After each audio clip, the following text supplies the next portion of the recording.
We want to keep our attention on electoral affairs here, and that is how the genocide in Gaza is seemingly seriously impacting the opportunity, or the chances rather, for President Joe Biden in this year's election. And there is, in fact, an effort going under the hashtag Abandon Biden that has taken up this mantle. I'm very happy to talk about that. And we are very honored to be joined by Hassan Abdel Salam, who's a professor of human rights at the University of Minnesota and an organizer with the Abandon Biden campaign. Hassan, thank you so much for being with us. Such a pleasure. Thanks, Rania. Thanks, Eugene. It's great to connect, and thanks for the amazing work that you've been doing. Oh, well, thank you so much. I really appreciate that. It is great to connect. This is, in many ways become one of the biggest stories in the United States, is how is it going to impact Biden that he has been backing this genocide just, to the hilt from the very beginning. But maybe let's just talk about why you all felt the need to organize, something. It was obvious that people were angry, but to turn it into sort of a real organized instrument around the fall vote. After the attacks took place in Gaza, I reached out to a colleague and I told him I'm someone who works in strategy, sociology, and human rights. I'm a professor of human rights, and I realized that the protests were being sort of experienced in a diffusive way by the political elites. They were ignoring it partly because it wasn't directly messaged to them. And so I reached out and said, this is probably not going to work. What we need to do in order to save lives is to pledge not to vote as a community and to actively campaign against Mr. Biden. That we had the numbers in the swing states, Muslim Americans and their allies, African Americans, Latinx people, progressive youth, libertarians, to stop this. And so we decided that this was the way to pressure Mr. Biden. And the experience has been, as you mentioned, a bit of a roller coaster, as we've had the opportunity to even connect with the White House, who has been trying to stop us even before our very conference in Dearborn on the 2nd of December, when we had representatives from each of the swing states dedicating and committing to delivering the state, each swing state, away from Mr. Biden. Well, one of the things that, I think is notable about this, and an important aspect of it, is everyone says, well, if you don't vote for Trump, it's going to be really bad. And if you're not a Muslim, people say, especially for Muslims. And of course, for all of us who are progressive, we remember, of course, the first Trump presidency. We remember everything that's happened, after 9/11 and before. So it's sort of a potent argument, but it seems to be a little bit misplaced given where this campaign is originating from. But I'm wondering how you respond to that, because I think, this sort of fear-based politics is a big part of how, the Democrats are trying to keep people from straying. Absolutely. And I could tell you, as we've been organizing in all the swing states, leaders, Abandon Biden leaders across the country have started off often asking, what do we do? What's the alternative? And the answer really is that often the way it's framed is that an alternative has to be the last name of a candidate. That's the response that often creates satisfaction. But what I ask is, don't ask for an alternative candidate. Ask for an alternative world.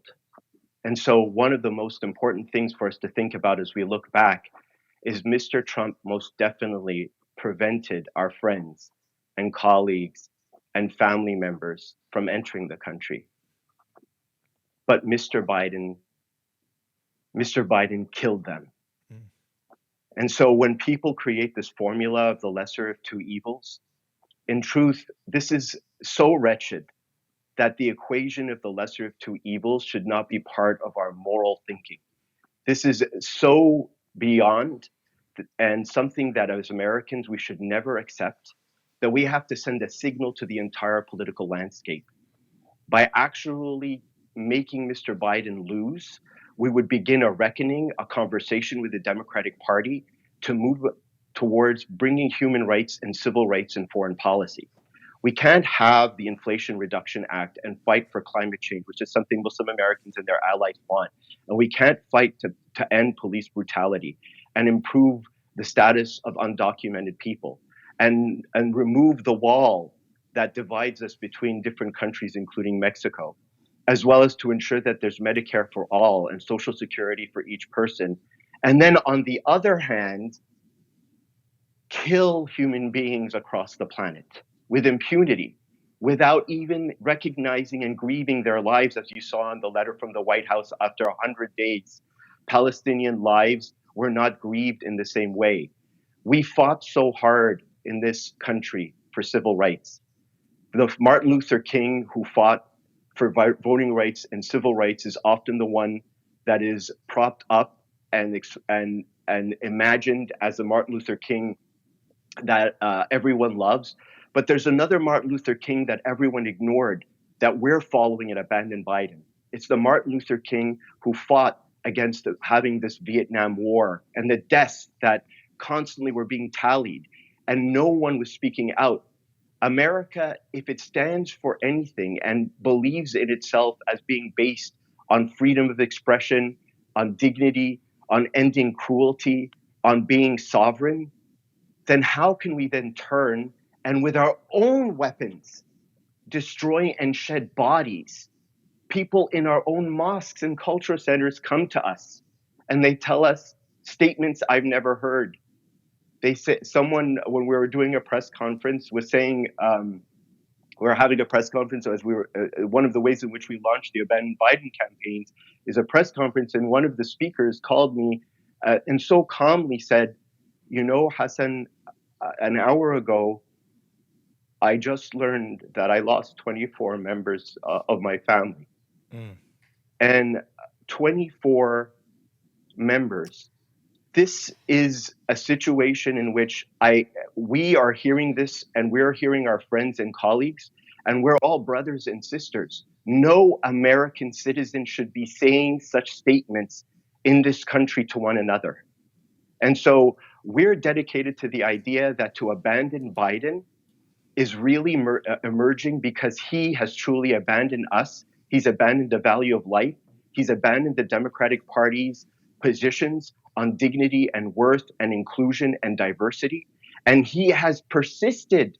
We were trying, we gave him till October 31st, if you look back at the abandoned Biden history. And we had a ceasefire deadline day press conference. We said that was enough. We cannot say any more ceasefire now. We want it, but now even if it happens, we must abandon, because imagine rewarding a candidate after killing people for 100 days. That would be like someone coming to you and saying, well, the lesser of two evils is still the case for you must select this candidate who killed your parents. You know, initially when this genocide began, you had whispers from inside the Biden administration that suggested that they were operating under the belief that Arabs and Muslims would forget by November 2024. And, you know, Joe Biden was recently asked by a journalist, outside his plane, you probably saw the clip. He was asked, there's a lot of Arabs and Muslims who are concerned and about what's happening in Gaza, and they're saying they're not going to vote for you. And his response was, well, basically, I mean, I'm paraphrasing Joe Biden, but he essentially pointed to Trump as being worse than him and wanting to deport them all, and that he cares about Arabs and Trump doesn't. And essentially he was saying Trump is more racist than I am. And he thinks because of that, which is true probably, but because of that, they will vote for me in November. So I'm just curious your response to this notion that Arabs and Muslims are going to forget come November that Biden facilitated a genocide in Gaza. That's definitely, thanks by the way for that. That's definitely not what I'm seeing. I'm seeing devastating feelings and a deep sense of betrayal. But I also think I could just let you know, and this is for the president to know, I have been speaking now since October when we started this plan, and it has taken some persuasion.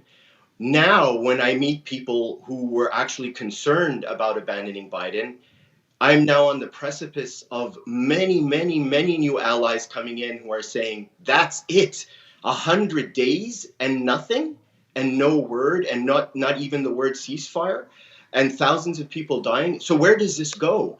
And one of the real issues, Rania, is that if we actually reward him for this, what does it say to the entire political landscape?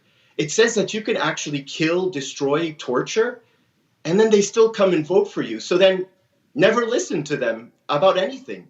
And what are we trying to do? We can't be saved by Mr. Biden. Right now, we need to think on the long term to transform this country such that this doesn't ever happen again, these types of attacks.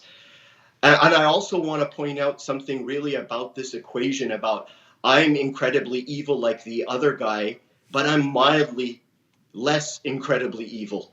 And that is just truly a disturbing logic that we have come to the point. Please, to the Americans who are seeing me now, how could we be in a position where we're in a democracy, where we're seeking human rights, and the argument is that, yes, I am incredibly evil, but I'm less so? That is definitely not the situation that we should be in. And this is not the way that we envision this country and the way in which we should tell one another when we experience these moments at the kitchen table where we talk to each other and we describe what we want in the world. No one turns and says, I will continue to have these bombardments and deaths because it's just slightly less than what we think the other guy is going to do. And so I don't see any chance that Arab Americans, Muslim Americans are going to simply turn away and forget. It's really hard to forget. Like I mentioned, when you hear those statements, 24 people have just died of my family. I have been lost in the last hour. Mm-hmm. Well, Hassan, for those who feel the pull of this call and understand its importance, is there a place they can find more information, get involved? Absolutely. abandonbiden24.com. Please come on, volunteer. We have plans in all the swing states to partner with our allies, African Americans, Latinx people, progressive youth, libertarians, to ensure that Biden loses, and it sends a message to all politicians, to all staffers, to the entire country, to ourselves, that we must act morally in our politics because it's a representation of ourselves and what we expect in our children and grandchildren. And so I ask everyone to join in this effort as we work together. And it's a journey that doesn't end. If someone comes into power and they pursue policies that are also evil, together as Americans, we will fight for civil rights and ensure that America is saved, and this type of action, this policy of death, is not our legacy. Mm-hmm. Hassan Abdel Salam, organizer with the Abandon Biden campaign, thank you so much for giving us some of your time here on the Freedom Side. Pleasure. Take good care.